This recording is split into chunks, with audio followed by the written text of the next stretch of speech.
the solution I was suggesting was called deficit easing. But another solution, which I like a lot, would be to mimic the Bank of North Dakota. In the U.S., of course, the U.S. states are in the same position as the Euroland countries, which is that they cannot print their own money. But what they can do is own a bank. Only one state actually does this. That's North Dakota. There's a long story behind your advocacy of this Bank of North Dakota. But first of all, any bank which is a peripheral bank to the central banking system is in the same position as all these failing banks all around us, and that is that it cannot but take a small amount of profit on whatever the prime rate is of the central banking system, and it is forced to collect from a subject populace, while the sum of artificial indebtedness is perpetually multiplied by this obfuscation of the currency. Owning the bank might give a small amount of profit, just this margin between what the central bank charges and the peripheral bank can charge competitively against any other existing bank, but so it can charge no more if it competes. So you have this tiny amount of interest that is going to the state of virtually very little benefit, while the bank is in the same position as the competing banks that we're seeing fail. And while this distribution of ownership of the peripheral bank has no power whatsoever to arrest or resolve or even diminish substantially the rate of multiplication of artificial indebtedness into terminal failure. You're still going to suffer the terminal consequences of this. But why is so she can't possibly explain this by any set of principles which can account or promote for the equal faults of this bank, or can promote it as some way as actually being a solution. But why does she promote this Bank of North Dakota? A couple of years ago, before we had some online debates between herself and myself at Op-Ed News, she was saying that interest isn't even the problem, and she was advocating that the Pennsylvania currency was the most brilliant banking model in our nation's history. When she found out that her preposterous pretended knowledge of this Pennsylvania currency derived from my parable of perfect economy, which, rather than describing how this Pennsylvania currency or bank worked, actually issued the words of Mike Montagne regarding mathematically perfected economy to the mouth of Benjamin Franklin. When she found this out, because I informed it to her, it was explained there, what did she do? Instead of claiming that this was the most brilliant banking model in our nation's history, the words of Mike Montagne on mathematically perfected economy issued to the fictional mouth of Benjamin Franklin, what did she do? She ceased promoting that as the most brilliant banking model of our banking history, and instead promotes this North Dakota bank without citing a principle by which it could even compare to the proposition of mathematically perfected economy, which I illustrated through the instrument of my parable of perfect economy, which he had to then commended. I say, therefore, that Ellen Hodgson Brown is as phony gets. It's also the only state that is showing a major surplus, while virtually all the other states are in deficit, and many of them are in desperately bad straits, like California, which is my own state. So North Dakota has its own bank, and therefore they have their own credit machine. So you don't actually have to print money. You can generate credit with the bank. Virtually all of our money today is created by banks anyway. So So this is her own testimony of her own preposterous confusion. The state bank can't create its own money. It can only borrow from the Federal Reserve System, so-called. States cannot create money. So she's just misstated all the facts here. We've already disproven that either of these things, preposterous ideas, can possibly be solution. And yet she just claims that it is.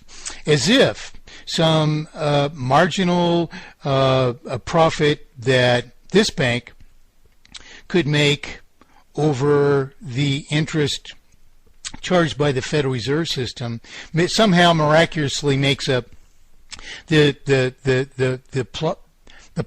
probability of like state budget deficits, which are not explained by math. In other words, to what degree is this even attributable to the bank? We can't possibly know ourselves unless she submits the math.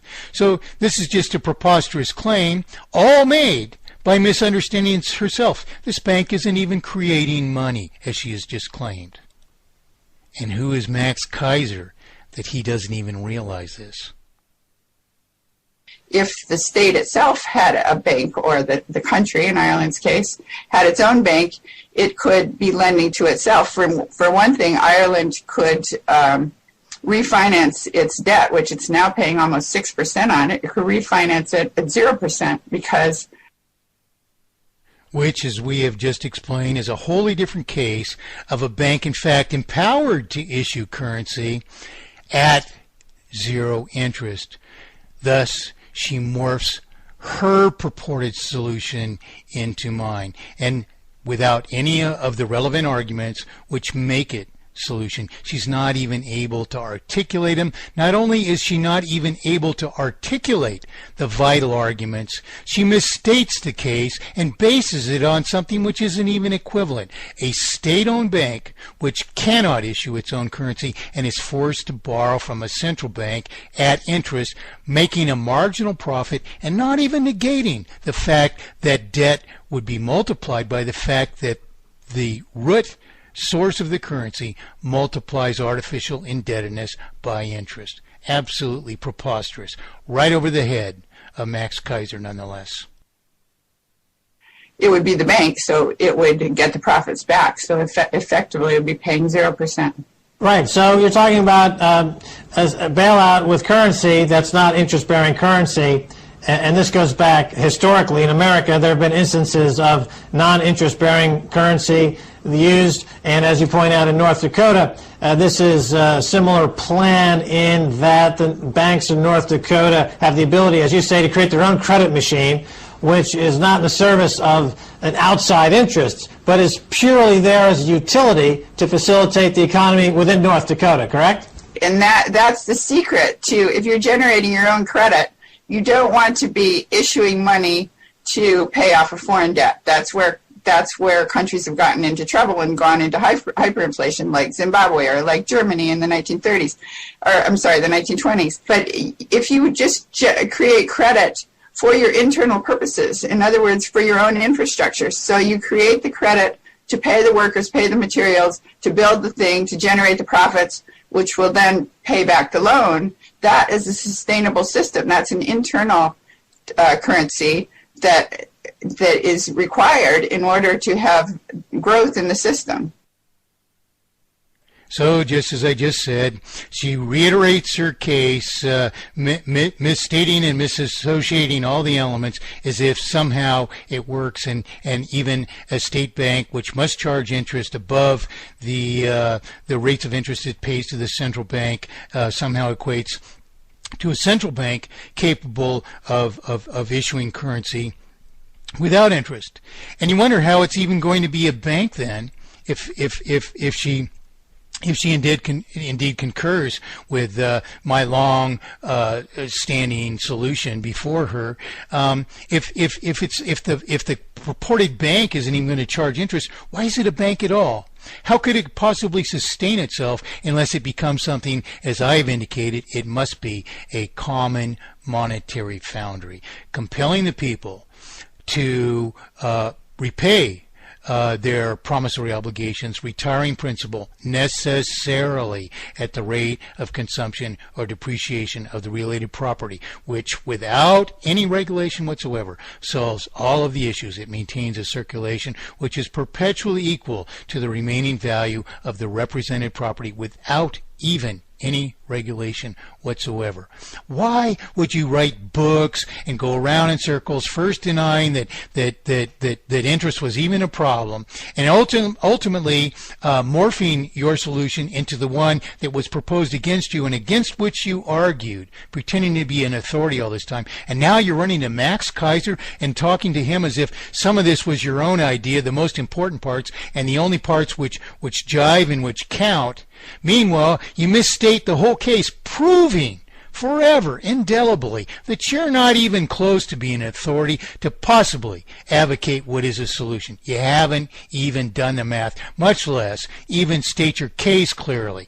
It doesn't add up, Ellen, and it never will. You're phony as phony gets. Okay, so in the example of Ireland, and I would assume Greece, the government can simply create a new bank called the New Bank of Ireland, start floating money that's non-interest-bearing money to liquefy the economy, and at the same time, I would imagine that they would want to prosecute the bankers that in fact bankrupted their country, and they are free to do so because they're no longer being held hostage by the interest-wielding banking thieves who are basically holding the entire economy hostage. The reason we call them too big to fail is there's no alternative. But if we set up an alternative, if we set up an alternative banking system, we could let them fail and just move over into this more efficient, sound, sustainable system. No, that's not enough at all. It's not enough to resolve all the issues because we're still paying against the existent debts. We have to rectify the nature of the currency, and we have to perform this transition that I prescribed in 1979 to the Reagan administration. Has been online ever since. You have argued against, but is the only thing which rectifies our debts to what they ought to be. That is, counts all prior payments of interest instead toward principal. So we don't just ad hoc create another bank and presume we can loan money into circulation and perhaps even pay those banks with it, assuming another debt on the other side which isn't multiplied by interest but didn't even resolve our sum of debt to what it ought to be. This is preposterous. This person hasn't even done the least due diligence to establish what is a solution. Here she is being interviewed on Max Kaiser's show, and Max dodged an interview with me this week. Imagine that. Why do you think that might possibly be, Max? All right, so let's just talk about what the damage that the Fed's quantitative easing program will do. They're doing it in the U.S., they're doing it in the UK, they're doing it around the world. The ECB is rumored to be exploring its quantitative easing. So just to review what's happening here, the bank is taking an economy that is loaded with debt that can't be paid back, and they are encumbering these economies with more debt. So does that make any sense, Ellen Brown? Well, I would say yes and no. That's what's happening in Ireland. They're being encumbered with more debt, and they have no way of getting out of it. The IMF is encumbering them with more debt. What the U.S. is doing, what the Federal Reserve is doing with quantitative easing, is putting some more currency out there. Putting some more currency out there. This, ladies and gentlemen, is the preposterous analysis of an airhead. Putting some more currency out there. Remember, the question pertained to what damages the Federal Reserve was doing by this quantitative easing.